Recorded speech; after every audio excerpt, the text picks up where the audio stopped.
প্রথমত আমরা আজকের এই যে সমাজের অস্থিরতা, গোটা পৃথিবী আজ অশান্ত, প্রতিটি মহল থেকে একটি আর্তনাদ উঠছে, শান্তি চাই, শান্তি চাই। এই শান্তি দিতে গেলে আমাদের করণীয় কি? সমাজ কাকে বলে? সমাজ বলা হয় মানব দ্বারাই পরিচালিত জীবন ব্যবস্থাকে। সমাজ কলকারখানার নাম নয়, সমাজ বিরাট ব্যবসা বাণিজ্যের নাম নয়, চাষবাসের নাম নয়, সমাজ দুনিয়ার স্কুল কলেজ ইউনিভার্সিটির নাম নয়, মানব দ্বারাই পরিচালিত জীবন ব্যবস্থার নাম সমাজ। সুতরাং সেই মানব যদি সুন্দর হয় সমাজ সুন্দর, আর মানব যদি অসুন্দর হয় সমাজ অসুন্দর। এই মানব সুন্দর হতে গেলে আমাদের প্রত্যেককে পৃথিবীর সর্বশ্রেষ্ঠ যে মহামানব আখিরি নবী সরওয়ারে কায়নাত মুহাম্মদ আরবি সাল্লাল্লাহু আলাইহি ওয়াসাল্লামকে আইডিয়াল বানাতে হবে। রব্বুল আলামিন তার মহান সমুদ্র আল কোরআন পারা নম্বর 21 পৃষ্ঠা নম্বর 19 সূরার নাম সূরাতুল আহজাব।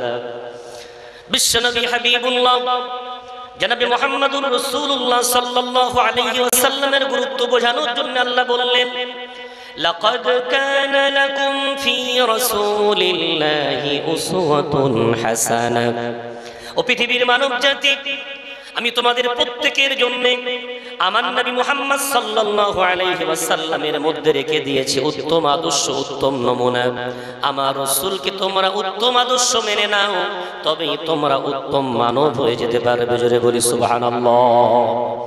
বিশ্ব নবীকে আদর্শ মানতে গেলে আমাদের করণীয় কি? নবী মুহাম্মদ সাল্লাল্লাহু আলাইহি ওয়াসাল্লামের ইতিহাস আমরা যদি সামনে রেখে এগিয়ে যাই তো দেখতে পাবো আমার রাসূল যে জামানায় এসেছিলেন ওই জামানাটাকে, যুগটাকে বলা হয় আইয়ামে জাহিলিয়াত, অন্ধকারাচ্ছন্ন যুগ। কি অন্ধকার! সেখানে মানুষের ক্যারেক্টার বলে কিছুই ছিল না, চরিত্র বলে কিছুই ছিল না। সে যুগে একটাই ডাক ছিল, ধরো মারো কাটো খাও। শক্তির বলে সবকিছুর ফয়সালা হতো। ঠিক এই পশুর মাঝে, অন্ধকার যুগের মাঝে আমার রাসূল একে একে দাঁড়ালেন। আমার রাসূল বাহুবলে, জনবলে, শক্তির বলে নয়, আমার রাসূল সমাজটাকে পরিবর্তন করার জন্য প্রথম যে ঝান্ডাটা হাতে নিয়েছিলেন ওই ঝান্ডাটা ছিল আল কোরআনুল কারীমের ঝান্ডা। একটু জোরে বলবেন। বিশ্বনবী হাবিবুল্লাহ জনাবে মুহাম্মদুর রাসূলুল্লাহ সাল্লাল্লাহু আলাইহি ওয়াসাল্লামের জীবনটাকে আমরা তিন ভাগে ভাগ করতে পারি। প্রথম নাম্বার আমার রাসূলের 40 বছরের জীবন, 1 থেকে 40 বছর পর্যন্ত আমার নবীর জীবন যদি আমরা পড়ে দেখি, আমার রাসূল 40 বছর পর্যন্ত গোটা মক্কাবাসী কাউকে আমার রাসূল নামাজের কথা বলেননি, রোজার কথা বলেননি, হজের কথা বলেননি, যাকাতের কথা বলেননি, দান সদকার কথা বলেননি। আমার রাসূল 1 বছর থেকে নিয়ে 40 বছর পর্যন্ত আমার রাসূল গোটা আরব বিশ্বে একটা গোপন প্রচার করলেন। সেই প্রচারটার নাম ছিল ক্যারেক্টার প্রচার, চরিত্র প্রচার। জোরে বলা যাবে না সুবহানাল্লাহ। গোটা মক্কাবাসী তাই আমার রাসূলকে 40 বছর পর্যন্ত মুহাম্মদ বলে কেউ ডাকতো না, আহমদ বলে কেউ ডাকতো না। আমার নবী রাস্তা দিয়ে হেঁটে গেলে সবাই বলতো, দেখো দেখো আল আমিন হেঁটে যায়, দেখো দেখো সাদিক হেঁটে যায়। আমার রাসূলকে তারা আমানতদার এবং সত্যবাদী লকাব তারা দিয়েছিল। জোরে বলা যাবে না। বিশ্বনবী 40 বছর পর্যন্ত চরিত্র প্রচার করলেন। এখন আমার রাসূলের বয়স 40 শেষ হয়ে 41-এ পদার্পণ করবে। ঠিক এমন সময় আমার আল্লাহ আমার নবীকে দ্বিতীয় স্টেজ শুরু করার জন্য হাতে দিলেন কোরআন। গারে হেরাতে আমার রাসূল বসে আছেন। বুখারী শরীফের 2 পৃষ্ঠার হাদিস, নবী মুহাম্মদ সাল্লাল্লাহু আলাইহি ওয়াসাল্লাম গারে হেরার মধ্যে বসে থাকাকালীন হঠাৎ জিবরাইল আমিন এলেন, এসে বললেন মুহাম্মদ ইকরা। রাসূল বললেন মা না বিকারি। আবার বললেন ইকরা। রাসূল বললেন মা না বিকারি। আবার বললেন ইকরা। রাসূল বললেন মা না বিকারি। চতুর্থবার আবার বললেন ইকরা বিসমি রাব্বিকাল্লাযী খালাক। মুহাম্মদ পড়ো, স্রষ্টার নামে পড়ো, যিনি সৃষ্টি করেছেন তার নামে পড়ো। আমার রাসূল তৎক্ষণাৎ একটা নয় 5-5টি আয়াত তেলাওয়াত শুরু করে দিলেন। জোরে বলা যাবে না। 3-3বার রাসূলকে ইকরা বলা হলো। রাসূল বললেন মা না বিকারি, পড়তে পারি না। এ ব্যাপারে অনেক তথ্য এসেছে, তার মধ্যে একটা উল্লেখযোগ্য ব্যাপার হলো প্রথমবার বলা হলো ইকরা। রাসূল বললেন পড়তে জানি না। এতগুলো আমরা মানুষ বসে আছি, আমি যদি বলি একটা শব্দ বলতে বেশি কষ্টকর না একটা বাক্য বলতে বেশি কষ্ট? নিঃসন্দেহে শব্দের চেয়ে একটা বাক্য বলাটা বেশি কষ্টকর। রাসূলকে একটা শব্দ বলতে বলা হচ্ছে ইকরা, রাসূল বলছেন পারি না।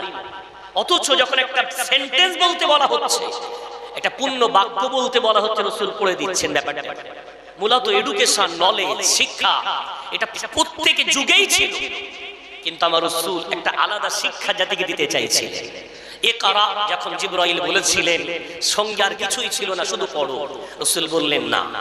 আবার বললেন পড়ো, রাসূল বললেন না। আবার বললেন পড়ো, রাসূল বললেন না। যেই বললেন পড়ো, স্রষ্টার নামে রাসূল সেই পড়তে শুরু করলেন। জোরে বলবেন না? অর্থাৎ আমার রাসূল একটা আলাদা বার্তা, মেসেজ দিতে চাইলেন, পয়গাম দিতে চাইলেন। সেটা হলো পড়া যদি রবের নামের সাথে না হয়, শিক্ষা যদি স্রষ্টার পরিচিত সম্বন্ধে না হয়, ওই শিক্ষা জাতির মেরুদণ্ড হতে পারে না। ওই শিক্ষায় জাতির মেরুদণ্ড মজবুত হতে পারে না। ওই শিক্ষা জাতিকে আলো দিতে পারে না। যতক্ষণ না পর্যন্ত রবের পরিচয় জাতির মধ্যে না আসবে, সেই জাতি কোনোদিন সমাজের মধ্যে আলো ছড়াতে পারে না। সে যুগে শিক্ষা ছিল, কিন্তু শিক্ষা থাকার পরে সে যুগের শক্তিশালীরা দুর্বলদেরকে শোষণ করত। সে যুগেও শিক্ষা ছিল, কিন্তু সে যুগের শিক্ষিতরা নারীদেরকে ব্যবহার বস্তুর মতো তারা ব্যবহার করত। সে যুগে শিক্ষা ছিল, ছোট ছোট কন্যাগুলো জন্মগ্রহণ করলে তাদেরকে জীবিত দাফন করা হতো। আমার রাসূল ওই শিক্ষার মাথায় কুঠারাঘাত করে আমার রাসূল নতুন একটা শিক্ষা দিলেন, যে শিক্ষার মূল থাকবে রবের পরিচয়। জোরে বলা যাবে না সুবহানাল্লাহ? বিশ্বনবী যখন এই কোরআনের সংগ্রাম শুরু করলেন, মক্কাবাসীদের অনেক ঘাত প্রতিঘাত, অনেক বাধা বিঘ্ন এসে দাঁড়ালো, কোনো পরোয়া নেই। রাসূল শুরু করেছেন একে একে, কেউ জায়গা দিচ্ছেন। আজ এত সুন্দর মঞ্চ, এত সুন্দর প্যান্ডেল, তারপরে শ্রোতা না, যেটা আমাদের জন্য বড় দুঃখজনক। আমি তো অনেক জায়গায় বলি, আগামী দিন আর বেশি দূরে না, এই যে বয়স্ক বাবাজিগুলো বসে আছেন, আল্লাহ হায়াত দারাজ করুক, আপনারা চলে যাওয়ার পরে আর জলসা হবে না। আপনারা চলে যাওয়ার পরে মাহফিল হবে না। কি হবে জানেন? তখন হবে বিরাট বড় বড় ফাংশন, ড্যান্স, হাঙ্গামা। তখন হবে সমাজে অনেক খারাপি। আপনারা আছেন বলে হয়তো আজও টিম টিম করলেও কিছু মানুষ বসে আছে। এখন মানুষ বাড়িতে বসে মোবাইলে শুনবে। খুব যদি একটু ইচ্ছা হয় যে বক্তার মন ভালো লাগলো, তাকে ঘরে খাটে শুয়ে আলোচনা শুনবে। কিন্তু আপনাকে আমাকে জানতে হবে, বাড়ি সোফায় বসে অনেক ইন্টারন্যাশনাল বক্তার আলোচনা শোনা যেতে পারে, কিন্তু এই মজলিসে বসলে যে রহমত গুলো আছে, এগুলো বাড়ির ওই পরিবেশে নাই। যারা বলবেন না, এখানে বসলে চারটি রহমত আছে। আমি ইতিপূর্বে কখন এসে বলেছি, রাসূল কারীমের হাদিসে আছে, মুসলিম শরীফের রিওয়ায়াত, মানুষ যদি কোথাও বসে আল্লাহকে স্মরণ করে, আল্লাহ তাদেরকে চারটি পুরস্কার দেন। নম্বর 1, তাদেরকে রহমত দেন, তাদেরকে শান্তি দেন, তাদের জন্য ফারিস্তা বডিগার্ড হয়ে যায়, এবং তাদের কথা স্বয়ং আল্লাহ আরশে স্মরণ করেন। জোরে বলেন সুবহানাল্লাহ। এটা বাড়িতে বসে হবে। বিশ্বনবী হাবিবুল্লাহ জনাবে মুহাম্মদুর রাসূলুল্লাহ সাল্লাল্লাহু আলাইহি ওয়াসাল্লাম মঞ্চ পাননি, স্টেজ পাননি। কখনো পাহাড়ের গুহাতে, কখনো পাহাড়ের পাদদেশে, কখনো মানুষের সামনে দাঁড়িয়ে আমার রাসূলকে প্রথম যিনি জায়গা দিয়েছিলেন তিনি ছিলেন আরকাম রাদিয়াল্লাহু তাআলা আনহু। আমার রাসূলকে বারান্দা ছেড়ে দিয়ে বললেন, ও মুহাম্মদ, তুমি কোরআনের কথা বলবে, মানুষ তোমাকে জায়গা দেয় না, এসো এসো, আমার বারান্দা তোমাকে ছেড়ে দিলাম, এই বারান্দাতে বসে তুমি মানুষকে কোরআন শোনাও। জোরে বলা যাবে না সুবহানাল্লাহ? প্রথম দারে আরকামে বিশ্বনবী কোরআনুল কারীম শোনাতে লাগলেন। এই কোরআন এমন আকর্ষণীয়, আমি অনেক আনন্দিত এই জন্য যে বাদ জোহর থেকে এখানে কেরাত প্রতিযোগিতা হয়েছে। অনেক ভালো ভালো কারীদের কণ্ঠে কোরআনুল কারীমের তেলাওয়াত আজকে পশ্চিম ভগবতীপুরের কবরস্থানের মানুষ শুনেছে, জীবিত মানুষ শুনেছে, আসমানের ফারিস্তা শুনেছে। আর কোরআন যেখানে তেলাওয়াত করা হয়, আল্লাহর অফুরন্ত রহমত সেখানে বর্ষিত হয়। একটু জোরে বলেন সুবহানাল্লাহ। সেই কোরআনের আলোচনা হচ্ছে, এটা বড় আনন্দের। তো রাসূল কারীমকে যিনি প্রথম জায়গা দিলেন, আরকাম রাদিয়াল্লাহু আনহু বললেন, ইয়া রাসূলুল্লাহ, আমার ঘরেই আপনি কোরআনের তালিম শুরু করতে পারেন। এখন যেই কোরআন শোনে তার জীবন পরিবর্তন হয়। কেন? কোরআন এমন একটি কিতাব, কোরআনে আল্লাহ বলেছেন, পারা নাম্বার 15 পৃষ্ঠা নম্বর 9, সূরার নাম সূরাতুল বানী ইসরাঈল। আল্লাহ বলেন, قل جاء الحق وزهق الباطل إن الباطل كان زهوقا। নবী মুহাম্মদ, তুমি দায়িত্বহীন ভাষায় বলে দাও, সত্য যদি কারোর মধ্যে আসে, মিথ্যা অটোমেটিক তার কাছ থেকে বিদায় নিয়ে চলে যাবে। কেন? সত্যের আগমন এই জন্যই ঘটে, মিথ্যাকে পরাভূত করে দেবে। মিথ্যা মিথ্যা কোনোদিন স্থায়িত্ব লাভ করতে পারে না, মিথ্যা তৈরি হয়েছে অস্থায়ী হিসাবে, জোরে বলা যায় না সুবহানাল্লাহ। এখন বিশ্ব নবী কাউকে তলোয়ার দিয়ে, লাঠি দিয়ে, বাহু বলে, জনবলে ইসলামের পথে ডাকিনি। রাসূল কোরআন শোনাতেন, আর কোরআন শুনে শুনেই মানুষ পরিবর্তন হয়ে যেত, যদি বলে সুবহানাল্লাহ। আমি একজন সাহাবার নাম বলি, সাহাবার নাম হলো মুসআব ইবনে উমাইর রাদিয়াল্লাহু আনহু। নামটা মনে রাখেন, মুসআব। উনি খুব একজন কোটিপতির সন্তান, বাপও কোটিপতি, মাও কোটিপতি। এত সম্ভ্রান্ত পরিবারে ওনার গায়ের পোশাক ভিন দেশ থেকে অর্ডার করে আনা হতো, ওনার পায়ের জুতা অন্য দেশ থেকে অর্ডার করে আনা হতো। উনি এত দামি খুশবু ব্যবহার করতেন, কোন রাস্তা দিয়ে গেলে ঘন্টা খানেক সেই রাস্তায় তার খুশবু বিরাজ। এত কোটিপতির সন্তান মুসআব মানুষের কানে কানে শুনতে পেলেন বিশ্বনবী মুহাম্মদ আরবী নবী দাবি করেছেন। তিনি কি একটা তেলাওয়াত করেন, মানুষ তার তেলাওয়াত শুনে মুগ্ধ হয়ে যায়। মুসআব রাতের গভীর অন্ধকারে গুটি গুটি গুটি গুটি পায়ে দারে আরকামে গিয়ে পৌঁছে গেলেন। কিছুক্ষণ কোরআনুল কারীমের তেলাওয়াত শুনলেন। কোরআনুল কারীমের তেলাওয়াত শোনা মাত্রই মুসআবের চোখ দিয়ে টপ টপ করে পানি পড়ে, তার মনের মধ্যে বাতিল দূর হয়ে যায়। মজলিস সমাপ্ত হওয়ার সাথে সাথে বিশ্বনবীকে বলে, মুহাম্মদ উমদুদ ইয়াদাইকা, হাত দুটো বাড়িয়ে দেন। আমার রাসূল হাত বাড়িয়ে দিলেন, মুসআব হাত দুটো ধরলেন, বললেন মুহাম্মদ পড়িয়ে দেন, যেটা পড়লে মুসলমান হওয়া যায়। আমার রাসূল মুসআবকে পড়িয়ে দিলেন, লা ইলাহা ইল্লাল্লাহু মুহাম্মাদুর রাসূলুল্লাহ। যদি বলেন একটু সাল্লাল্লাহু আলাইহি ওয়াসাল্লাম। মুসআব ঈমান আনার পর মুসআব বাড়ি গেলেন। বাড়ি যাওয়ার পরে পরিবর্তন। মায়ের সন্দেহ হলো, মুসআব কাউকে ভয় করতো না, মাকে খুব ভয় পেত, মা খুব কঠিন শাসন করতেন মুসআব। তো মুসআবের চালচলন, তার উঠা বসার মধ্যে একটা আলাদা পরিবর্তন দেখা দিয়েছে। কেন? সত্য এসেছে, বাতিল তো বিদায় নেই। সুবহানাল্লাহ বলবেন না? এখন মুসআব তার চালচলন পাল্টে যাওয়ার কারণে মার সন্দেহ হয়েছে। আশেপাশের কিছু মানুষকে জিজ্ঞাসা করেছে, তা আশেপাশের মানুষ বলছে, তোমার ছেলে তো নাস্তিক হয়ে গেছে। মা বাড়ি এসেছে, মুসআবকে ডেকে বলছে, রে মুসআব, আমি শুনলাম তুই নাকি নাস্তিক হয়ে গেছিস। মায়ের সামনে মুসআব থরথর করে কাঁপছে, মাকে খুব ভয় করে, কিন্তু মুসআব কি মিথ্যা বলবে না সত্য বলবে দেখা যায়। মায়ের সামনে মুসআব দাঁড়িয়ে বলছে, আম্মা জান, কে বলেছে আমি নাস্তিক হয়ে গেছি? আপনাকে যারা বলেছে তারা ভুল বলেছে, আমি নাস্তিক হয়ে যাইনি। আমি এক ওয়াহদাহু লা শারীকা লাহু, আসমানের মালিক জমিনের মালিক এক আল্লাহকে মেনে নিয়ে আমি ঈমানদার বেনে গেছি। জোরে বলা যাবে না। মা সহ্য করতে পারলো না, এত রেগে গেল। মুসআবকে চিৎকার করে বলছি, তাই তো নাস্তিকতা, আমি তো তাই ভয় করছিলাম, তুই তালি মুহাম্মদকে মেনেছিস।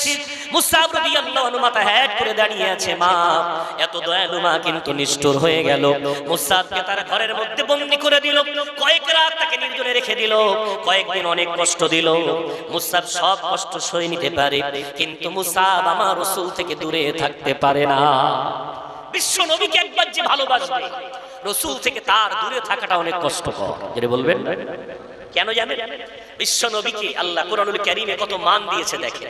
আমরা তো কত কি নিয়ে দ্বন্দ্ব করি, কোন দ্বন্দ্বের দরকার নাই। রাসূলকে ভালোবাসি কিনা, আল্লাহ যে ভালোবাসাটা দিতে বলেছে এটা দিলেই এনাফ, এটা দিলেই যথেষ্ট। কি বলছে দেখেন, পারা নম্বর 21 পৃষ্ঠা নম্বর 17, সূরার নাম সূরা আহজাব। রব্বুল আলামিন তার নবী সম্বন্ধে বলতে গিয়ে বললেন, আন-নাবিয়্যু আওলা বিল মুমিনিনা মিন আনফুসিহিম। ও দুনিয়ার ঈমানদারেরা, আমি রব্বুল আলামিন তোমাদের প্রত্যেককে বলে দিলাম, আমার নবী হলো তোমাদের জীবনের চেয়ে বেশি দামি। জোরে জোরে বলা যাবে না। আমার নবী মুহাম্মদ তোমাদের জীবনের চেয়ে দামি, আমার নবী মুহাম্মদ তোমাদের জীবনের চেয়ে অনেক মূল্যবান। জীবনের চেয়ে বেশি দামি মানে এটা সংক্ষেপে যদি বোঝার চেষ্টা করি, একটু ভেবে নেন, রাস্তায় এখন বার হওয়াটা খুব একটা নিরাপদ না। বিভিন্ন অ্যাক্সিডেন্ট, বিভিন্ন দুর্ঘটনা ঘটছে। তো আমি যদি ভাবি আমার জীবনটাকে বাড়ি রেখে আমি বাজারে যাব, সম্ভব? কথা বলে আমাদের কাছে জীবনটা সবচেয়ে বেশি দামি, জীবনটাকে বাড়ি রেখে আমরা বাজারে যেতে পারি না, কোনো কাজে যেতে পারি না। তাহলে জীবনটা যদি দামি হওয়ার কারণে সেটাকে বাড়িতে রেখে কোথাও না যেতে পারি, তাহলে জীবনের চেয়ে যিনি বেশি দামি তাকে রেখে কোথাও যাওয়া সম্ভব? ভাই আমার, বাবাজি আমার, এখানেই পার্থক্য। আমরা হলাম সিজন মার্কা ইমানদার, মসজিদের মধ্যে মুমিন, খানকায় মুমিন, জলসায় মুমিন, জলসায় রাসূলের ভালোবাসা, জলসা থেকে বাইরে চলে গেলে আর আমার জীবনে রাসূল নাই। কিন্তু আমার রাসূল এমন নয়, আমার রাসূলকে 24 ঘন্টা বান্দার দরকার। তুমি খেতে যাবে রাসূল দরকার, খাওয়ার মাঝে রাসূল দরকার, খাওয়ার শেষে রাসূল দরকার, ঘুমাতে যাবে রাসূল দরকার, ঘুম থেকে উঠবে রাসূল দরকার, স্ত্রীর সাথে কথা বলবে রাসূল দরকার, মায়ের সাথে আচরণ কেমন করবে রাসূল দরকার, লেনদেন করবে রাসূল দরকার, ব্যবসা করবে রাসূল দরকার, চাষ করবে রাসূল দরকার, শ্রমিক বানবে রাসূল দরকার, রাষ্ট্রনায়ক হবে রাসূল দরকার। এক কথা আমার নবী তোমাদের জন্য আইডিয়াল, প্রতিটি মুহূর্তে আমার নবীর আদর্শ দরকার। একটু জোরে জোরে বলা যাবে না? রাসূল বাদ দিয়ে কিছু হতে পারে না, জীবনের চেয়ে বেশি দামি। সুতরাং সাহাবারা এটা খুব ভালো জানতেন, তাই সব কষ্ট সহ্য করতে পারলেও রাসূল থেকে দূরে থাকা তারা সহ্য করতে পারতেন না। মুসাব ঘরের মধ্যে বন্দী, যে গোলামগুলো কিছুদিন আগে তাকে কাঁধে করে ঘোরাতো, আজকে সেই গোলামগুলো তাকে খাদ্যের প্লেটটা ঠেলে দেয়। মুসাবের চোখ দিয়ে পানি গড়িয়ে পড়ে, কোনোদিন খায় কোনোদিন খায় না। একদিন এক গোলামকে বলছে, ভাই আমাকে একটু ঘর থেকে পালানোর সাহায্য করবে। তো গোলাম বলছে, আমি কি পাগল? তোমাকে সাহায্য করলেই তো আমার চাকরি যাবে, তোমার মা তোমার বাবা খুব কঠিন। মুসাব তখন কাঁদছে আর বলছে, ভাই একটু উপকার করো, রাতের বেলা একদিন তালাটা খুলে রাখো, আমি আমার দায়িত্ব পালন করে নেব। গোলামটার দয়া এলো, রাতের গভীর অন্ধকারে তালা যখন খুলে গোলাম বিশ্রাম নিচ্ছে, ঠিক এমন সময় মুসাব দরজা খুলে পাঁচিল ডিঙিয়ে বিশ্বনবীর দরবারে গিয়ে হাজির। বিশ্বনবী মুসাবকে দেখে বুকে জড়িয়ে ধরেছে। মুসাব বিশ্বনবীর সাথে মুখটা লাগিয়ে দিয়ে ঝরঝর করে কাঁদছে। রাসূল বলছে, মুসাব কোথায় ছিলে? কয়েকদিন কেন তোমাকে দেখি না? মুসাব কাঁদছে আর বলছে, ইয়া রাসূলুল্লাহ, আমার ইসলাম গ্রহণ করা আমার পরিবার জেনে গেছে, আমাকে এমন এমন অত্যাচার করেছে, এত কষ্ট দিয়েছে। ইয়া রাসূলুল্লাহ, ইয়া হাবিবাল্লাহ, এখন আমার জন্য বড় কষ্টকর, আমাকে জেলখানায় বন্দী রেখে দিয়েছিল। ইয়া রাসূলুল্লাহ, আমি পালিয়ে চলে এসেছি। রাসূল শুনে আশ্চর্য হয়ে গেলেন, ও মুসাব, তোমার আম্মা আব্বার বিরাট শক্তি মক্কায়, তারা বিরাট কোটিপতি, বিরাট ধনাঢ্য ব্যক্তিত্ব, আমি তোমাকে কি করে তাদের হাত থেকে বাঁচাবো বলো? ও মুসাব, এক কাজ করো, হাবশার দিকে কিছু মানুষ হিজরত করে চলে যাচ্ছে, তুমি তাদের সাথে হাবশার দিকে হিজরত করে চলে যাও। মুসাবের চোখ দিয়ে পানি গড়িয়ে পড়ছে। ইয়া রাসূলুল্লাহ, কোথাও যেতে বলেন, আমি যাচ্ছি, তবে সেই কষ্ট তো আবার আপনাকে ছেড়ে থাকবে কেমন করে? রাসূল বললেন, যাও বাবা, এখন আপাতত যাও। রাসূলের কথা শুনে মুসাব গেলেন হাবশা, কিন্তু থাকতে পারলেন না। কয়েকদিন যেতে না যেতেই মুসাব আবার ফিরে এলেন, সে হাউ হাউ করে কাঁদছেন আর বলছেন, ইয়া রাসূলুল্লাহ, হাবশার জমিন আমার জন্য জানো আমার শ্বাস রুদ্ধ করে দিচ্ছে, আমি থাকতে পারছি না, আপনার কদমেই আমার জীবনের শান্তি, সব কষ্ট সয়ে নেব, কিন্তু আপনার দরবার থেকে আমি কোথাও যাব না। তিনি বলবেন, মুসাব রাদিয়াল্লাহু আনহু বিশ্বনবীর দরবারে আছেন, সময় ভালোই কাটছে। হঠাৎ একদিন মনটা খারাপ, কোন বেটার মন কাঁদে না মায়ের জন্য? হঠাৎ বলছে, ইয়া রাসূলুল্লাহ, মায়ের সাথে দেখা করতে যেতে চাই। আমার রাসূল ইসলামের যিনি ধারক বাহক, তিনি কোনোদিন কি মানা করবেন তার সাহাবাকে? রাসূল বললেন, অবশ্যই যাও, মায়ের সাথে দেখা করবে, আমার কোনো বাধা নাই, এটা ইসলামের সুন্দর নিয়ম। আল্লাহ পাক রব্বুল আলামিন পাক কোরআনুল কারীমের মধ্যে বলেছেন, পারা নাম্বার 15 পৃষ্ঠা নাম্বার 3, সূরার নাম সূরা বনী ইসরাঈল, ওয়া ক্বাদা রাব্বুকা আল্লা তা'বুদু ইল্লা ইয়্যাহু ওয়া বিল ওয়ালিদাইনি ইহসানা। রব্বুল আলামিন তোমাদের জন্য ফয়সালা শুনিয়ে দিয়েছেন, রব্বুল আলামিনের ইবাদত করার পরে দ্বিতীয় নাম্বার তোমাদের জন্য ফরজ, পিতামাতা যে ধর্মাবলম্বী হোক না কেন তাদের সাথে সুন্দর আচরণ করা, এটা আমার আল্লাহর আদেশ, জোরে বলা যাবে না? মুসাব রাদিয়াল্লাহু আনহু রাসূলের আদেশ পেয়ে বাড়ির দিকে রওনা হয়েছে। চেনা পথ, সেই সমস্ত রাস্তাঘাট যেখানে একদিন মুসাব আনন্দের সাথে ঘুরে বেড়াতেন, আজকে আস্তে আস্তে বাড়ির দিকে যাচ্ছে। দূর থেকে বাড়ির দিকে দৃষ্টি পড়েছে, মাও বারান্দায় কি একটা করছিলেন, বেটা আসতে দেখে দৌড়ে আসছে, মা দৌড়ে আসছে, ছেলে দৌড়াচ্ছে। হঠাৎ মা চিৎকার করে বলছে, মুসাব, তোকে বলেছিলাম না মুহাম্মাদের মতো ফকির, মুহাম্মাদের মতো অভাবী, মুহাম্মাদের মতো গরীব, ওর ধর্ম মানতে নিষেধ করেছিলাম, এলি তো সেই, আজকে তোর অবস্থা কি হয়েছে, চেহারার দিকে তাকিয়েছিস, সেই মুহাম্মাদকে দেখলি তো, থাকতে না পেরে আমার দরবার আবার ফিরে এলি, মায়ের কোলে আবার এলি, রাসূলকে ছোট বড় কথা বলছে। মুহাম্মদ গরীব, মুহাম্মদ অভাবী, মুহাম্মদ ফকির, সাহাবা সব সহ্য করতে পারলে আমার নবীর নামে কোনো কটূক্তি সাহাবারা সহ্য করতে পারে না, একটু জোরে বলা যাবে? অনেকগুলো দৃষ্টান্ত আছে, আমি আপনাদের সবগুলো বলতে পারবো না, ইশারা করছি, শুধু শুনে রাখেন। এক রাসূলের সাহাবা ছিলেন যায়েদ ইবনে দাসানা, সুলি কাস্টের আগে তাকে সুলি দেওয়া হবে। ঠিক এমন সময় কাফেররা ঘিরে দাঁড়িয়ে আছে। আবু সুফিয়ান যায়েদ ইবনে দাসানাকে বলছে, ও যায়েদ ইবনে দাসানা, আজকে তোমার সুলি দেওয়ার জায়গায় যদি তোমাদের নেতা, তোমাদের নবী মুহাম্মদ তোমার জায়গায় হতো, আর তুমি তোমার স্ত্রী, তোমার সন্তান, তোমার পরিবারের মাঝে থাকতে কতই না ভালো হতো। এই কথা শোনা মাত্র ওই যায়েদ ইবনে দাসানা আবু সুফিয়ানের দিকে অগ্নি চোখ নিয়ে তাকিয়ে বলছে, ওরে আবু সুফিয়ান, কানটা খুলে শুনে রেখে দে, আমি যায়েদ ইবনে দাসানা, তুই বললি আমার রাসূল এখানে হতো আর আমি আমার পরিবারের কাছে থাকতাম কতই না ভালো হতো। কানটা খুলে শুনে রেখে দে, আমি বেঁচে থাকবো আর আমার নবীর পায়ে একটা কাঁটা ফুটে যাবে, এতটুকু আমি যায়েদ ইবনে দাসানা, এটা আমার জন্য বরদাস্ত করা যাবে না, জোরে জোরে বলা যাবে না। বিশ্বনবীর উপরে কটূক্তি সহ্য করা যায় না। যে মুসাব দৌড়ে আসছিল থমকে দাঁড়িয়ে গেল, মা দূরে দাঁড়িয়ে গেল, কি ব্যাপার? আয়না বাবা আমার কোলে ঝাঁপিয়ে পড়। মুসাব চলন্ত পা দাঁড়িয়ে গেল, বন্ধ হয়ে গেল। কি বললেন আম্মা জান? আমার রাসূল গরীব, আমার রাসূল অভাবী, আমার রাসূল গরীব ফকির, আমি কষ্টের কারণে তার দরবার ছেড়ে আপনার বাড়ি এসেছি। ভুল ভেবেছেন আম্মা জান? না না না, আমি শুধু আপনার সাথে দেখা করতে এসেছি, আমার নবীর দরবার ছেড়ে আপনার কাছে আসিনি, জোরে জোরে বলা যাবে না। মা তখন রেগে গেল, তবে তুই এখনো মুহাম্মদকে মানিস? বেরিয়ে যা, দূর হয়ে যা, আমার ভিটায় তুই পা দিবি না। তোর সামনে দুটো রাস্তা, যদি চাস এই সম্পদ, এই অট্টালিকা, এই বাড়ি ঘর, মা বাপ যদি তুই চাস মুহাম্মদকে ত্যাগ করা লাগবে, আর যদি মনে করিস মুহাম্মদ দরকার, তবে মা বাপকে তোকে ত্যাগ করা লাগবে, কোনটা তুই করবি বল? মুসাব এক মুহূর্ত বিলম্ব করলো না, ওই মুহূর্তে দাঁড়িয়ে বললেন আলবিদা। মা ছিল জীবনের মতো আলবিদা, অট্টালিকা ছাড়লাম, সমস্ত সম্পদ ছেড়ে দিলাম, পিতা মাতা ছেড়ে দিলাম, দুনিয়ার সব ছাড়তে পারি, একবার নবীর কদমের মহব্বত পেয়ে গেছি, ওই রাসূলের দরবার আমি মুসাব ছাড়তে পারবো না, জোরে জোরে বলা যাবে না। মুসাব রাদিয়াল্লাহু আনহু সব ত্যাগ করে চলে যাচ্ছে, চোখ দিয়ে পানি গড়িয়ে গড়িয়ে পড়ছে। রাসূলের দরবারে যেই গেছে, রাসূলকে দেখে ডুকরে কেঁদে উঠেছে। আমার রাসূল বুকে জড়িয়ে ধরেছেন। মুসাব কাঁদো কেন? ইয়া রাসূলুল্লাহ, আজ থেকে আমার কেউ নাই, ইয়া রাসূলুল্লাহ, আজ থেকে আমার মা নাই, বাবা নাই, আমার দুনিয়াতে কেউ নাই, আজ থেকে আমি স্বাধীন, আমাকে কেউ আর বাধা দেবে না। ইয়া রাসূলুল্লাহ, ইয়া হাবিবাল্লাহ, আজ থেকে আমার জীবনটা আপনার কদমে উৎসর্গ করে দিতে চাই।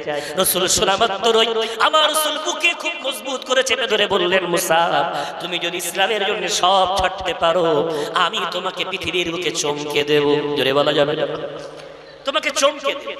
রাসূল কি দেবে? রাসূলকে তো তারা গরিব বলে, অসহায় দরিদ্র বলে, রাসূল কি দেবে দেখা যাক। বিশ্বনবী মুসাবকে সামনে বসালেন, বসিয়ে বললেন, মুসাব, আমি তোমাকে দেব, দেখো তোমাকে কি দেই। জিবরাইল আমিন আমার রাসূলকে কোরআন শেখাচ্ছেন, আর আমার রাসূল সরাসরি মুসআব ইবনে উমাইরকে কোরআন শেখাচ্ছেন। অর্থাৎ মুসআব রাদিয়াল্লাহু আনহুর শিক্ষক আমার রাসূল, আর আমার রাসূলের শিক্ষক আমার আল্লাহ। অর্থাৎ মুসআব এবং আল্লাহর মাঝখানে একটা মাধ্যম, তিনি হলেন নবী মুহাম্মদ সাল্লাল্লাহু আলাইহি ওয়াসাল্লাম।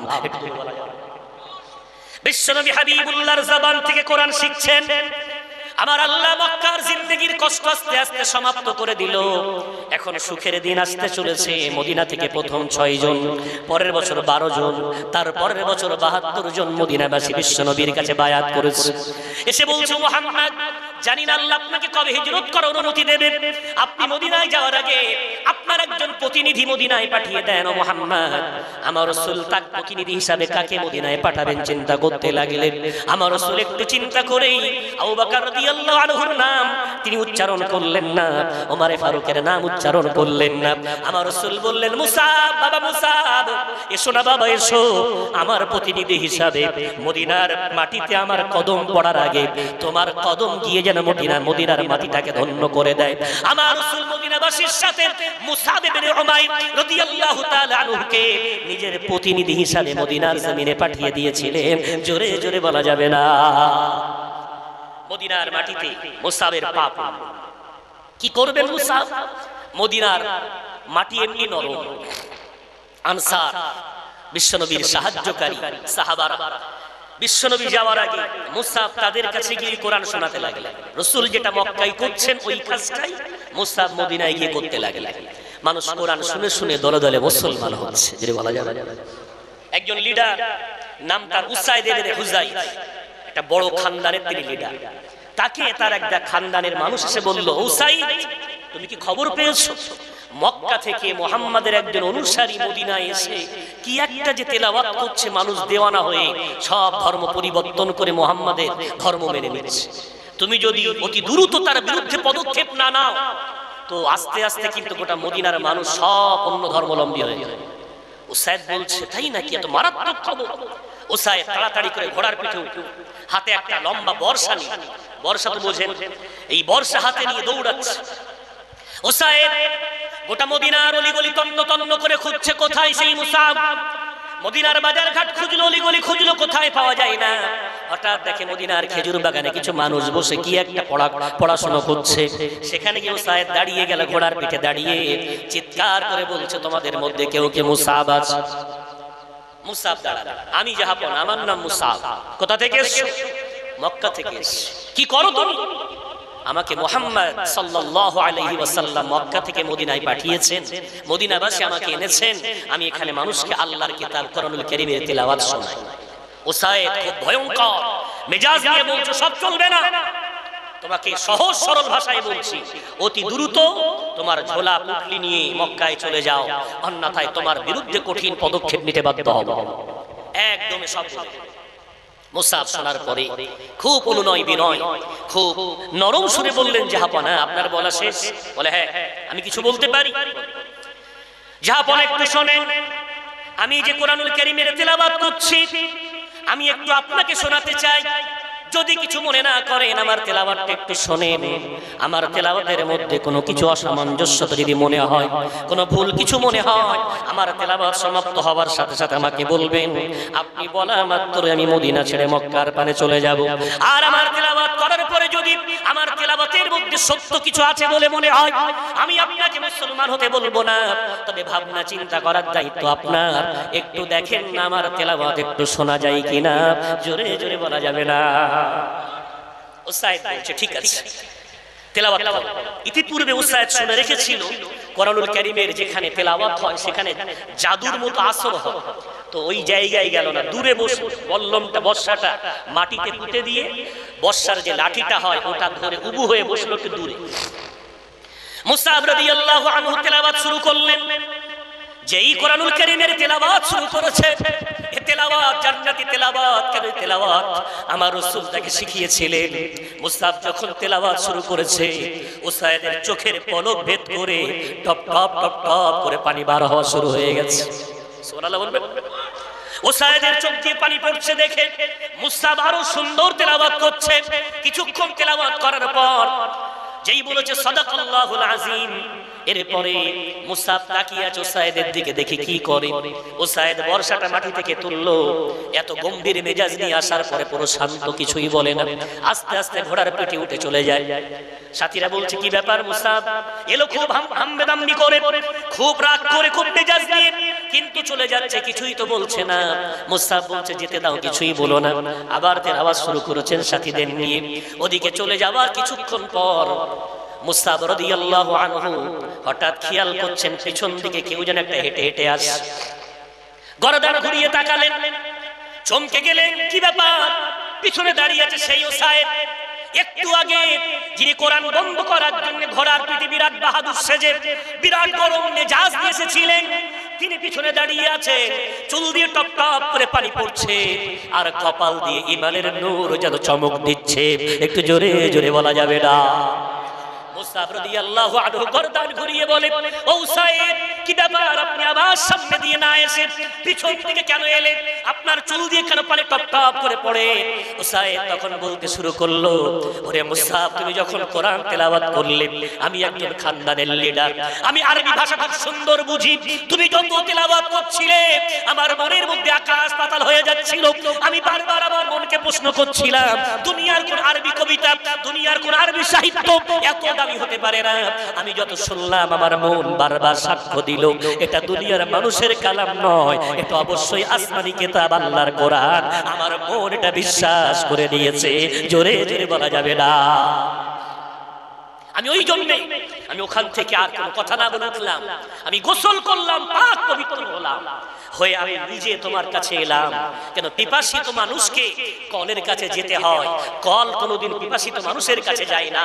আমি যখন বুঝলাম তোমার ধর্ম সত্য, তাহলে আমি কেন আর দেরি করব, তাই নিজেই পাক পবিত্র হয়ে মুসলমান হওয়ার জন্য তোমার কাছে চলে এসেছি, জোরে বলা যাবে না। উসাইদ রাদিয়াল্লাহু আনহু হাত বাড়িয়ে মুসাবের দরবার ইসলাম গ্রহণ করে নিলেন। কিছুক্ষণ কোরআন শোনার পরে ঘোড়ার পিঠে উঠলেন, চলে যাচ্ছেন। খানদানে ফিরে যাওয়ার সাথে সাথে খানদানের সমস্ত সাথীরা দৌড়ে এসেছে, ও আমাদের সরদার, ও আমাদের নেতা, ও আমাদের লিডার, কি খবর? আপনি কি ওই মুহাম্মাদের অনুসারীটাকে মদিনা থেকে বিদায় করে দিয়েছেন? আপনি কি তাকে তাড়িয়ে দিয়ে আসতে পেরেছেন? আপনি কি তাকে মদিনা থেকে বহিষ্কার করে দিয়ে এসেছেন? এই বলে যখন খানদানের মানুষগুলো দৌড়ে আসছে, স্ত্রী কোথায় ছিল? দৌড়ে এসে বলছো আমার স্বামী। আপনি কি ওকে তাড়িয়ে দিয়েছেন? সন্তানগুলো দৌড়ে এসে বলছে আব্বা জান, আপনি কি তাকে তাড়িয়ে দিয়েছেন? উসাইদ হঠাৎ করে তার আওয়াজ পরিবর্তন, কে তোমাদের লিডার? কে তোমাদের নেতা? কে তোমার স্বামী? কে তোমাদের পিতা? কি ব্যাপার? আপনি আমার স্বামী, আপনি আমাদের পিতা, আপনি আমাদের নেতা। বাদ দাও সব কথা। আমি এই মুহূর্তে কারোর নেতা নই, আমি এই মুহূর্তে কারোর স্বামী নই, আমি এই মুহূর্তে কারোর পিতা নই। আমি আমার নেতৃত্ব এক ওয়াহদাহু লা শারীকা লাহু আল্লাহর সামনে কুরবান করে দিয়ে এখন আমি আল্লাহর গোলাম বনে গেছি। আমাকে যারা নেতা মানতে চায়, আমাকে যারা স্বামী মানতে চায়, আমাকে যারা পিতা মানতে চায়, তাদেরকে এক আল্লাহ মানা লাগবে। আল্লাহকে মানার পরে তাদের সাথে আমার সম্পর্ক গড়বে, আর যতক্ষণ আল্লাহকে না মানবে তাদের সাথে আমার কোনো সম্পর্ক নাই। একটু জোরে জোরে বলা যাবে না। গোটা খানদানের মানুষগুলো বলল, আমাদের নেতার কাছে যদি ইসলাম ধর্ম সত্য মনে হয়, আমরা কেন পিছনে থাকবো? চলেন, আপনি আগে চলেন, আমরা পিছনে যাচ্ছি।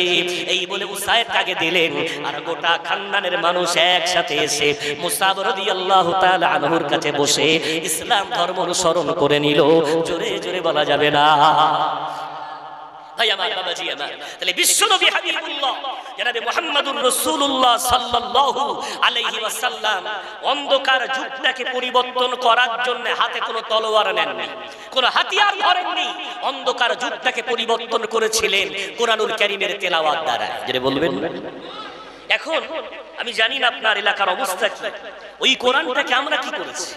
আমরা কোরআনটাকে তাবিজের কিতাব ভেবেছি, আমরা কোরআনটাকে তারাবির নামাজে তেলাওয়াত করার কিতাব মনে করেছি, আমরা কোরআনটাকে শুধুমাত্র ঝাড়ফুঁক করার কিতাব মনে করেছি।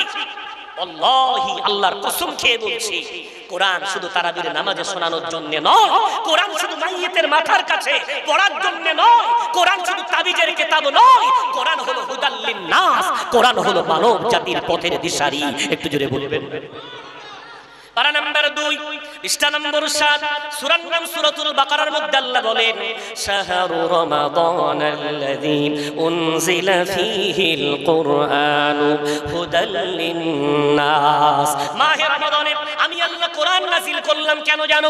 এই কোরআন নাযিল করার মূল উদ্দেশ্য হলো এই কোরআন গোটা মানব জাতির জন্য হবে পথের দিশারি। জোরে জোরে বলা যাবে না সুবহানাল্লাহ। এখন আমি আপনি যদি একটু নিজের মনকে প্রশ্ন করি, ওই কোরআন কি আমরা পড়তে পারি? ওই কোরআনকে আমি তেলাওয়াত করি? ওই কোরআনকে আমি আপনি জানি? লেখা আছে মুক্তব পাড়া। সুধারণা রেখে আমি ভাবতেই পারি মুক্তব পাড়া মানে সকলেই কোরআন জানে। আজ যদি বলেন না জানি না, তবে আজ থেকে নিয়ত করে উঠতে হবে আমি আপনি কোরআন পাঠকারী হব। কেন?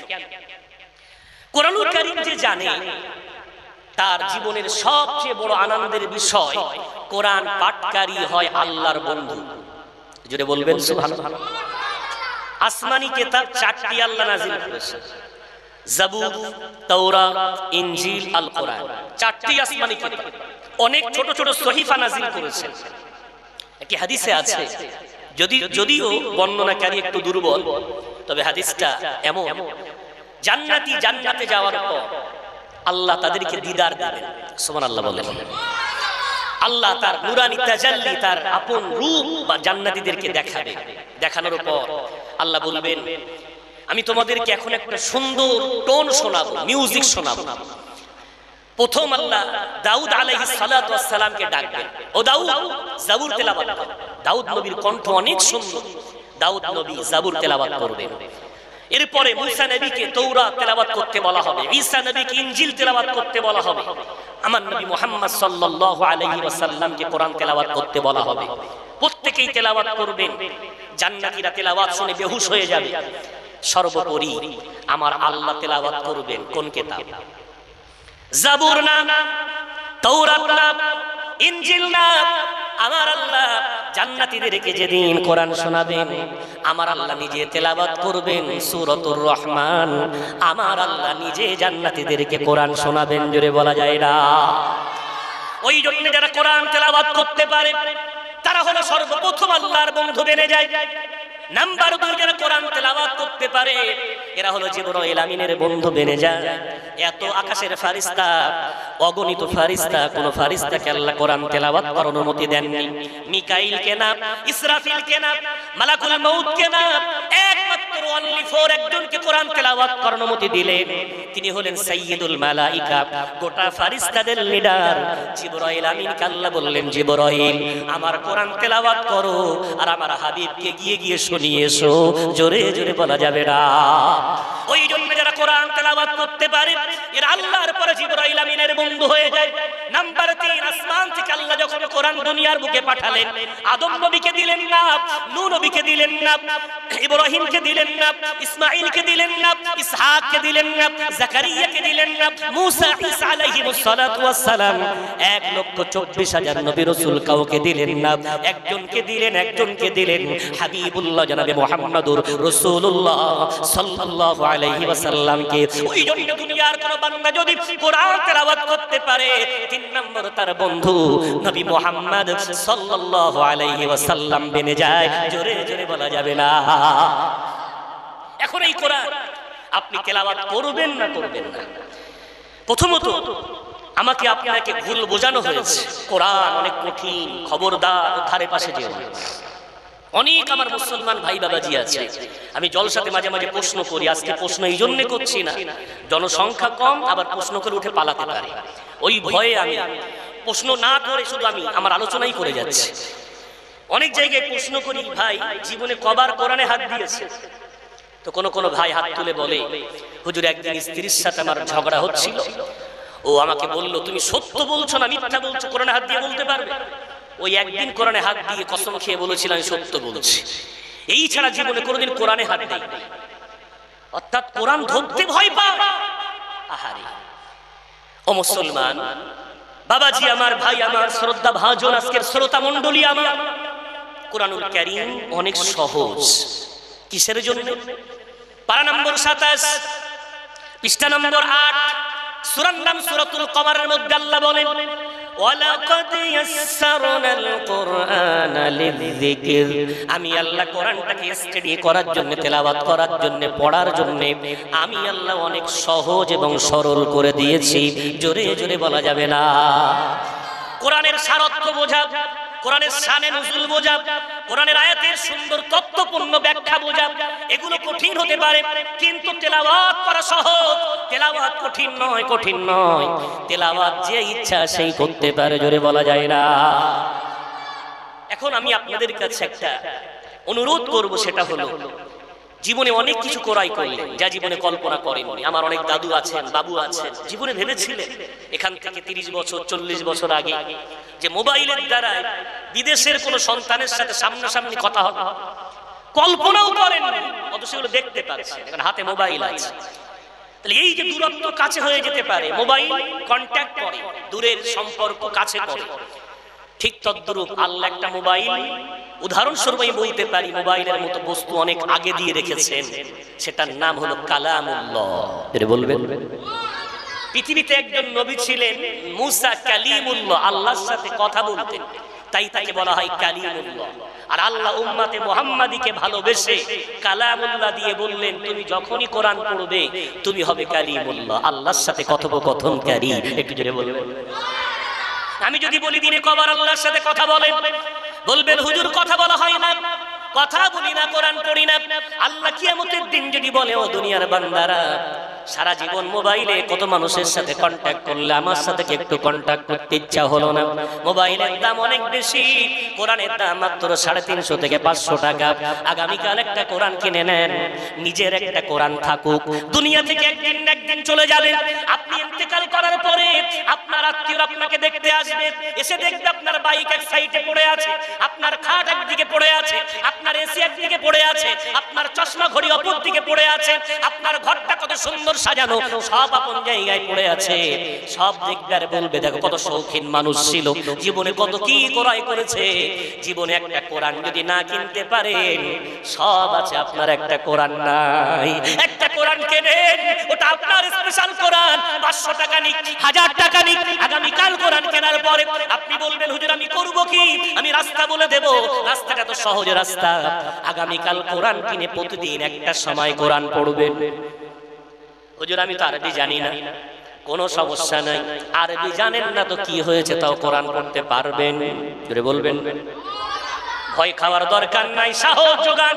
নিজের মনকে বলেন এই কোরআন উম্মতে মুহাম্মাদির জন্য আল্লাহ নাযিল করেছে, কোনো ভয়ের কারণ নাই। আরবি না জেনে কোরআন পড়া যায় কেন? কোরআন খতম করা আল্লাহ ফরজ বলিনি। গোটা 30 পারার প্রত্যেকটা সূরা, প্রত্যেকটা আয়াত তন্ন তন্ন করে খোঁজেন, কোরআন খতম করা ফরজ নয়। হাদিসের পাতাগুলো উল্টো উল্টে দেখেন, কোরআন খতম করা ফরজ নয়, তবে কোরআন পড়া ফরজ। পারা নাম্বার 29, পৃষ্ঠা নাম্বার 16, সূরার নাম সূরা মুজাম্মিল। আল্লাহ বলেছেন ফাকরাউ মা তায়াসসারা মিনহু, কোরআন থেকে যতটুকু তোমার সহজ মনে হয় ততটুকুই তুমি তেলাওয়াত করো। অতটুকু তেলাওয়াত করা তোমার জন্য ফরজ। জোরে বলা যাবে না। এতগুলো বাবাজি ভাই আমার আল্লাহর দরবারে শুকরিয়া আদায় করে বলেন, আমরা মুসলমান ঘরে জন্ম নেওয়ার কারণে কয়েকটা সূরা আমাদের মুখস্থ আছে না? সূরা ফাতিহা মুখস্থ আছে, সূরা ইখলাস মুখস্থ আছে, সূরা কাউসার মুখস্থ আছে, ফালাক, নাস, সূরা ফিল, সূরা কুরাইশ, সূরা মাউন, সূরা কাফিরুন, সূরা নাসর। অনেকের 5টা, অনেকের 10টা, অনেকের 2টা, অনেকের 1টা, তবে আছে আলহামদুলিল্লাহ। ওগুলোও তো কোরআন। সুবহানাল্লাহ বলবেন। ওগুলোও তো কোরআন। সূরা ফাতিহাটাও কোরআন, সূরা ইখলাসটাও কোরআন, সূরা কাউসারটাও কোরআন, সূরা ফালাকটাও কোরআন, সূরা নাসটাও কোরআন। কেন বঞ্চিত থাকবেন? আগামীকাল কোরআন কিনে নেওয়ার পর হুজুরের কাছে যান, ইমাম সাহেবের কাছে গিয়ে বলেন, ইমাম সাহেব গতকাল আমাদের এক নাতি ছেলে এসেছিল, আমাদের এক নাতি ছেলে, আমাদের এক ভাই এসেছিল আব্দুল কাইয়ুম বলে, আমাকে কোরআন তেলাওয়াত করতে বলে গেছে। বুড়ো বয়সে একটা কোরআন এনেছি। বাবা আমি কোরআনের সোজা কোন দিক উল্টো কোন দিক তাও জানি না, একটু খুলে বলে দাও না বাবা। আমার কয়েকটা সূরা মুখস্থ আছে। প্রথম নাম্বার সূরা ফাতিহা। কোথায় বাবা একটু খুলে দাও। হুজুর খুলে দিয়েছেন, একটা কাগজ রেখে দেন। কোথায় সূরা ইখলাস? খুলে দাও বাবা, কাগজ রেখে দেন। কোথায় ফালাক, কোথায় নাস? কাগজ রেখে দেন। দিয়ে বলেন হুজুর আমাকে একটু পড়িয়ে দেন, আমি আরবি জানি না। আঙুলটা নেন, সূরা ফাতিহায় লাগানোর পরে আলহামদুলিল্লাহি রাব্বিল আলামিন, জোরে বলা যাবে না। গোটা সূরা ফাতিহা পড়তে হবে না, একটা আয়াত মাত্র নেন, 4টি শব্দ নেন, আলহামদুলিল্লাহি রাব্বিল আলামিন। একবার, দুবার, 3বার আঙুল বলান, আলহামদুলিল্লাহি রাব্বিল আলামিন। সহি করে পড়তে শুরু করেন, বারবার চেষ্টা করেন, তেরাই রিটেরাই বারবার চেষ্টা করে ওই একটি আয়াত সুন্দর করে রটে নেন। হুজুরকে একটু পারলে বলে নেন, হুজুর অর্থটা একটু বলে দেন না। হুজুর বলছে আলহামদু মানে সমস্ত প্রশংসা, লিল্লাহি মানে ওই আল্লাহর জন্য, রব্বিল আলামিন যিনি হলেন গোটা জগতের প্রতিপালক। তিনি শুধু মানবের প্রতিপালক নন, তিনি গোটা সাতকাবক আসমানে অসংখ্য মখলুক আছে, সাতকাবক জমিনের তলে অসংখ্য মখলুক আছে, মানব আছে, পশু পাখি আছে, জিনজাতি আছে। গোটা পৃথিবীর যিনি পরিচালক, তার প্রশংসা গাওয়ার জন্য নামাজে বার দাঁড়াবেন। আর যখন বলবেন আলহামদুলিল্লাহি রাব্বিল আলামিন, চোখ দিয়ে পানি গড়িয়ে পড়বে, গায়ের লোমগুলো খাড়া দিয়ে উঠবে। অর্থটা জানার পরে মজা এসে যাবে। এতদিন নামাজে পড়তেন বটে, তবে এতদিন কোরআন তেলাওয়াত করতেন না। আজ থেকে কোরআন করার পরে আঙুল লাগিয়ে কোরআন পড়ছেন, একটা আয়াত পড়ছেন, আপনি হয়ে গেছেন কালিমুল্লাহ। একটু জোরে জোরে বলা যাবে না। আজ থেকে আপনার নাম কালিমুল্লাহ, আল্লাহর সাথে কথোপকথনকারী, আপনি কোরআন তেলাওয়াত করতে শুরু করেছেন, এই আমলটা কিয়ামতের দিন আপনাকে সাক্ষ্য দেবে, এই চোখটা কিয়ামতের দিন সাক্ষ্য দেবে, এই কানটা কিয়ামতের দিন সাক্ষ্য দেবে, এই জবানটা আপনার জন্য সাক্ষ্য দেবে। যে জমিনে বসে আপনি কোরআন তেলাওয়াত করছেন ওই জায়গাটাও কিয়ামতের দিন আপনার জন্য সাক্ষ্য দেবে। আর যে কিতাবটা পড়ছেন ওটা কাগজের কিতাব, দুনিয়ার অনেক স্কুল কলেজের বই থাকে, এটাও আমার একই রকমের কাগজ মনে হতে পারে, কিন্তু রাসূলের হাদিস, মুসলিম শরীফের হাদিস, আল কুরআন হুজ্জাতাল লাক আও আলাইক, এই কোরআন তুমি যেটা দেখতে পাচ্ছ এটা কিয়ামতের দিন তোমার পক্ষে সাক্ষী দেবে অথবা তোমার বিরুদ্ধে সাক্ষী দেবে। অন্য হাদিসে রাসূল বলেছেন ইকরাউল কোরআন ফাইন্নাহু ইয়াতি শাফিআন লিআসহাবিহি, উম্মত কোরআন পড়ো, কোরআন পড়ো। কোরআনকে আল্লাহ বলবে রে আমার কালাম জান্নাতে যা। কোরআন দাঁড়িয়ে দাঁড়িয়ে কাঁদবে, আল্লাহ যাব না। কেন, কি হলো, তুই কেন যাবি না? কোরআন কাঁদবে আর বলবে আল্লাহ ওই শ্রমিকটাকে আমার সাথে দেওয়া লাগবে, সারাদিন হাড়ভাঙা খাটুনি খাটতো, রাতের বেলায় এসে আমাকে তেলাওয়াত না করে ঘুমাতো না, আল্লাহ ওই বয়স্ক মানুষটাকে আমাকে আমার সাথে দেওয়া লাগবে। আল্লাহ বুড়ো বয়সে হলেও আমাকে তেলাওয়াত না করে সকালবেলা বাইরে যেত না, ও আল্লাহ আমাকে সকাল সন্ধ্যা তেলাওয়াত করতো, ওকে না নিয়ে জান্নাতে যাব না, যাব না। রাসূল বলেছেন কোরআন কিয়ামতের দিন তোমাদের জন্য শাফাআতকারী হয়ে যাবে, জোরে জোরে বলা যাবে না। ভাই আমার, বাবাজি, তাহলে কোরআনুল কারীমের এই সংগ্রাম যদি আমি আপনি শুরু করতে পারি, 7 দিন লেগে যাক না সূরা ফাতিহা পড়তে কোনো সমস্যা না, তবে কোরআন পড়ে। একটা সময় ছিল এত জলসা হতো, এত মাহফিল, এত বক্তব্য, মাদ্রাসা ছিল না, কিন্তু সন্ধ্যাবেলা মুসলমানদের বাড়ির পাশ দিয়ে হেঁটে গেলে কোরআনুল কারীমের তেলাওয়াতের আওয়াজ আসে।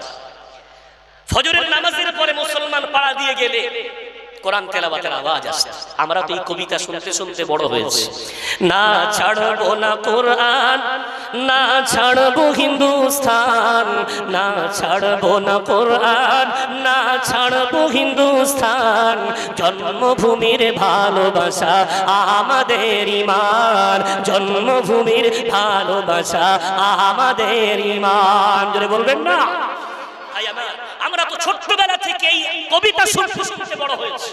একদিকে আমাদের ভারতবর্ষের মহাব্বত, অপর প্রান্তে কোরআনুল কারীমের তেলাওয়াত। একটু জোরে বলা যাবে? আজকে সেই কোরআন আমাদের কাছ থেকে কেড়ে নেওয়া হয়েছে। আপনি বলবেন কে কেড়ে নিল? তাকান না, আজকে আগামীকাল সন্ধ্যাবেলায় আপনি একটু গ্রামে ঘুরে বেড়াবেন, মুসলমানের ঘর থেকে এখন আর কোরআনের তেলাওয়াত নয়, এখন কার্টুনের আওয়াজ আসে।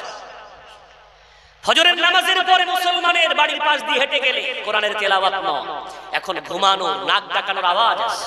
কেন? মোবাইলের সময় চার্জ থাকে, তত সময় চোখে ঘুম নাই, চার্জ শেষ হয়ে যাওয়ার পরে মোবাইলটা গুজে দিয়ে ব্যাটা এখন ঘুমাচ্ছে।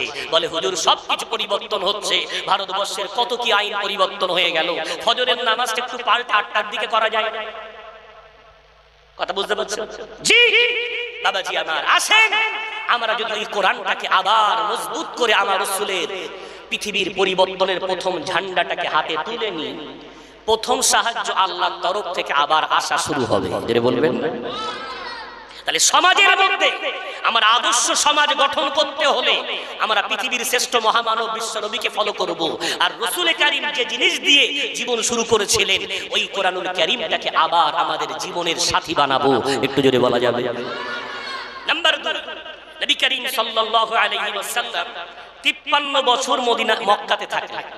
40 বছরের জীবন আগে বলেছি, আদর্শ, চরিত্র, ক্যারেক্টার প্রচার করার সময়। বাকি 13 বছর মক্কাতে কোরআনুল কারীমের শুধু তেলাওয়াত দিয়ে মানুষকে ইসলামের পথে ডাকলেন।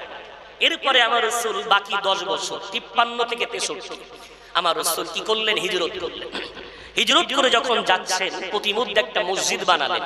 মসজিদটার নাম হলো মসজিদে কুবা। যেটা বলবেন না? এই কুবা মসজিদটা রাসূলের হাতে বানানো, 14 দিন ওখানে ছিলেন। এবং আমার রাসূল বলেছেন এই মসজিদে যদি আমার কোন উম্মত 2 রাকাত নফল নামাজ আদায় করতে পারে, আল্লাহ তার আমলনামায় একটা মকবুল উমরার নেকি লিখে দেবে। এটা বলবেন না? ওই জন্য আজও রাসূলের সহিহ হাদিস মদিনা শরীফ থেকে এই যে টোটো গাড়িগুলো আমাদের আছে, এমন ইলেকট্রিক গাড়ি, ওখান থেকে 2 রিয়াল 5 রিয়াল করে নেয়। মসজিদে কুবাতে মানুষ যায় 2 রাকাত নামাজ পড়ার জন্য, একটা মকবুল ওমরার সওয়াব। এমনি ওমরা কবুল হবে কিনা গ্যারান্টি নাই, তবে ওই মসজিদে 2 রাকাত নামাজ পড়লে মকবুল ওমরার সওয়াব পাওয়া যাবে। যদি বলা যাবে না সুবহানাল্লাহ। বিশ্বনবী হাবিবুল্লাহ ওই মসজিদ বানালেন প্রথম, এরপর আরেকটা মসজিদ বানালেন, মসজিদে নববী। যেখানে 1 রাকাত নামাজ কোন কোন বর্ণনায় 1000, 10,000, 50,000 ইত্যাদি। তবে 1000-এর সহিহ রিওয়ায়াতটা রাসূলের মসজিদের গায়েও লেখা আছে, রিয়াজুল জান্নার গেটেও লেখা আছে। যদি বলেন সুবহানাল্লাহ। এই যে মসজিদটা রাসূল বানালেন কেমন? টাইলস দিয়ে, বিরাট রংচং করে না, পাথর সাজিয়ে সাজিয়ে মাঝখানে খেজুর গাছের খুঁটি, উপরে খেজুর গাছের পাতার ছাউনি এবং আড়াগুলো সব খেজুর গাছের গুড়ি দিয়ে বানানো। এই জীর্ণ শীর্ণ একটা মসজিদ রাসূল নিজে বানালেন এবং মসজিদের মুয়াজ্জিন বানালেন বেলাল হাবশী রাদিয়াল্লাহু আনহুকে। জোরে বলা যাবে না? মসজিদ ছিল আমার রাসূলের দ্বিতীয় সংগ্রামের হাতিয়ার। আমার রাসূল সমাজকে পরিবর্তন করার জন্য মসজিদ বানালেন। মসজিদে বেলাল আযান দেবে, আযান দেয় আল্লাহু আকবার, আল্লাহু আকবার। এই আযান আল্লাহর তরফ থেকে ওহীর মাধ্যমে পাওয়া, স্বপ্নের মাধ্যমে ফেরেশতারা সাহাবাদেরকে শিখিয়েছেন। সাহাবারা বিশ্ব নবীর কাছে এসে শোনালেন। আমার রাসূল তাকে তাইদ করে বললেন, হ্যাঁ হ্যাঁ, এটা আল্লাহর তরফ থেকে শেখানো আযান। জোরে বলা যাবে না? আমার রাসূল নিজের আযান শেখালেন। ওই আযান বেলাল দিতেন। বেলালকে বাহ্যিক দিক দিয়ে অন্ধকার, একেবারে কালো কৃষ্ণ কদাকার, কিন্তু বেলালের অন্তর এবং কণ্ঠের সাথে এত সুন্দর মিল ছিল। যখন তিনি বলতেন আল্লাহু আকবার, আল্লাহু আকবার, এই আযানের আওয়াজ ধ্বনিটা 7 তাবক আসমান ভেদ করে সিদরাতুল মুনতাহা পার করে জান্নাতের মধ্যে গুনগুন করে বেজে উঠতো। জোরে বলা যাবে না? কোনো মাইক্রোফোন লাগতো না, কোনো মাইক লাগতো না, সরাসরি জান্নাতের মধ্যে আওয়াজ পৌঁছে যেত। এত দামি মুয়াজ্জিন ওই মসজিদে। মসজিদ জীর্ণ শীর্ণ, মুয়াজ্জিন দামি। ইমাম কি? সাইয়্যিদুল মুরসালিন ইমামুল আম্বিয়া মুহাম্মদ আরবি সাল্লাল্লাহু আলাইহি ওয়াসাল্লাম। নামাজ পড়ালে পানি হলে কাদায় কপালটা কাদাযুক্ত হয়ে যেত। সূর্যের তাপে মসজিদের মধ্যে গা দিয়ে ঘাম ঝরে পড়তো। বিশ্বনবী ওই মসজিদে নামাজ পড়াচ্ছেন, সাহাবারা পিছনে মুক্তাদি। রাসূল নামাজ পড়াতে পড়াতে, বুখারী শরীফের হাদিস, হঠাৎ হাত দুটো আকাশের দিকে এমন করে তুলে দিলেন। আবার নামাজ পড়াতে পড়াতে পিছন দিকে সরে আসতে লাগলেন। সালাম ফিরিয়েছেন আমার রাসূল। সাহাবারা ঘিরে ধরেছেন, ইয়া রাসূলুল্লাহ, ইয়া হাবিবাল্লাহ, এ কেমন নামাজ আপনার? নামাজ পড়তে পড়তে আকাশের দিকে হাত তুলে দিলেন, নামাজ পড়তে পড়তে পিছন দিকে সরে আসতে লাগলেন। আমার রাসূল বললেন, সাহাবারা কারণ জানতে চাইছে? বলে, হ্যাঁ ইয়া রাসূলুল্লাহ। রাসূল বলছেন, আমি যখন নামাজের মধ্যে জান্নাতের আয়াতগুলো তেলাওয়াত করছিলাম, আমার সামনে জান্নাতের দরজাগুলো সব খুলে দেওয়া হলো, জান্নাতি মিয়াগুলো, ফলগুলো আমার সামনে ঝুলে গেল। আমি আর থাকতে পারলাম না। আমার উম্মতের জন্য ফলগুলো পাড়ার জন্য আমি রাসূল নামাজের মধ্যে হাতগুলো বাড়িয়ে দিয়েছিলাম। জোরে জোরে বলা যাবে না? আমি রাসূল যখন নামাজের মধ্যে জাহান্নামের আয়াতগুলো তেলাওয়াত করছিলাম, জাহান্নামের দরজা খুলে গেল। জাহান্নামের আগুনের তীব্রতা, জাহান্নামের আগুনের ভয়াবহতা দেখে আমি রাসূল ভয় খেয়ে গেলাম। ওই জন্য নামাজের মধ্যে পিছন থেকে সরে আসছিলাম। আমার রাসূল নামাজের মধ্যে জান্নাত জাহান্নাম দেখতে পেতেন। জোরে জোরে বলা যাবে না? এত দামি ইমাম আমার রাসূল। ওই মসজিদের মুসল্লি কারা? মুসল্লি গোটা মদিনাবাসী। যেটা বলবেন না? আমরা তো মসজিদ বানিয়েছি, রোজার মাস পেরিয়ে যাওয়ার পরে এখন মসজিদের দেওয়ালে দেখছি কিছু বার্তা দেওয়া আছে, বিশেষ ঘোষণা। আমাদের মসজিদের কিছু মুসল্লি হারিয়ে গেছে, ঈদের পর থেকে পাওয়া যাচ্ছে না, পাওয়া গেলে আমাদেরকে একটু জানাবেন, তারা নিখোঁজ হয়ে গেছে। দেখছেন না দেওয়ালে লেখা আছে? জি, বিশ্বনবীর মসজিদের মুসল্লি গোটা মদিনাবাসী। কেমন হতো? হাদিসে রাসূল প্রথম দাঁড়াতেন বয়স্ক, তারপরে দাঁড়াতো বাচ্চারা, তারপরে দাঁড়াতো হিজড়া, এরপরে দাঁড়াতো নারীরা। অর্থাৎ আমার রাসূলের জামানায় গোটা মদিনার ছোট বড় আবার বৃদ্ধ যুবক না যুবতী নারী সকলেই মসজিদে রাসূলে গিয়ে হাজির হয়ে যেত। যদি বলা যাবে। পরবর্তীতে আম্মা জান আয়েশা রাদিয়াল্লাহু আনহার হাদিস অনুযায়ী নারীদের যাওয়া হারাম হয়েছে, ইজমায়ে সাহাবা হয়ে নারীদের যাওয়া নিষেধ করা হয়েছে। কিন্তু আমি যেটা বলতে চাইছি, রাসূলের মসজিদের মুসল্লি গোটা মদিনাবাসী, এমন কি মুনাফিকরাও। তার মানে আব্দুল্লাহ ইবনে মাসউদের ফতোয়া রাদিয়াল্লাহু আনহু উনি বলতেন, বিশ্বনবীর জামানায় যদি কোনো মানুষ আমাদের মসজিদের জামাতে না আসতো, আমরা সাহাবারা দুটো ফতোয়া দিতাম। ওই মানুষটা জামাতে আসেনি মানে এমন অসুস্থ, ওঠার ক্ষমতা নাই মনে হয়, ওই জন্য জামাতে আসেনি। আর একটা ফতোয়া দিতাম, মানুষটা জামাতে আসেনি মানে ও পাক্কা মুনাফিক। এই দুটো ফতোয়া ছাড়া 3 নাম্বার কোনো ফতোয়া আমরা দিতাম না। তাই মুনাফিকরা ভয়েও জামাতে আসতো। কেন? জামাতে না আসলে তার নামে পাক্কা মুনাফিকের লকাব লেগে যাবে। মুনাফিকরাও তাই ভয়ে জামাতে নামাজ আদায় করতো। জোরে বলা যাবে না? আর আজ আমাদের মসজিদগুলো কি অবস্থা? আপনি বলবেন বাবরি মসজিদ হারিয়ে ফেলে ব্যথিত, কলিজায় কষ্ট পেয়েছে। ভাই, প্রতিবাদ এক জিনিস আর মানা এক জিনিস, আন্দোলন এক জিনিস আর মান্যতা দেওয়ার এক জিনিস। আজ বাবরি মসজিদ হারিয়ে ফেলার জন্য ফিলিস্তিনের জমিনে আমার মুমিন মুসলমানের রক্তাক্ত দেহগুলো পড়ে থাকার জন্য পৃথিবীর অন্য কোন জাতি ধর্মের মানুষ দায়ী নয়, সবচেয়ে বেশি দায়ী আমরা মুসলমান। ভাই আমার, জানবেন গাছ কাটতে গেলে ওই গাছের সজা যদি বাট না হয় কোরালের গাছ কাটা যায় না। আজ আন্দোলন করছি, ওয়াকফের সম্পত্তি হারিয়ে ফেলেছি, বাবরি মসজিদ হারিয়ে ফেলেছি, ফিলিস্তিন নিয়ে আন্দোলন করছি। হ্যাঁ, আন্দোলন করতে হবে, তবে তার আগে সবচেয়ে বেশি গুরুত্বপূর্ণ সেটা হলো আমরা কোনোদিন বাহুবলে জনবলে জয়ী হইনি, আমরা একটা বলে জয়ী হয়েছি। বদরের প্রান্তরে, ওহদের প্রান্তরে, খাইবারের প্রান্তরে, খন্দকের প্রান্তরে, প্রত্যেকটা যুদ্ধের মধ্যে আমরা জয়ী হয়েছি আমার আল্লাহর গায়বী মদদের বিনিময়ে। একটু জোরে বলা যাবে? আল্লাহর সেই গায়বী মদত উঠে গেছে। কেন? আল্লাহর গায়বী মদত তখন আসে যখন বান্দার সাথে রবের সম্পর্ক মজবুত হয়। একটু জোরে বলবেন? আমি আপনাদেরকে একটু প্রমাণ করব, ঘড়ির কাঁটা সঙ্গ দিচ্ছে না।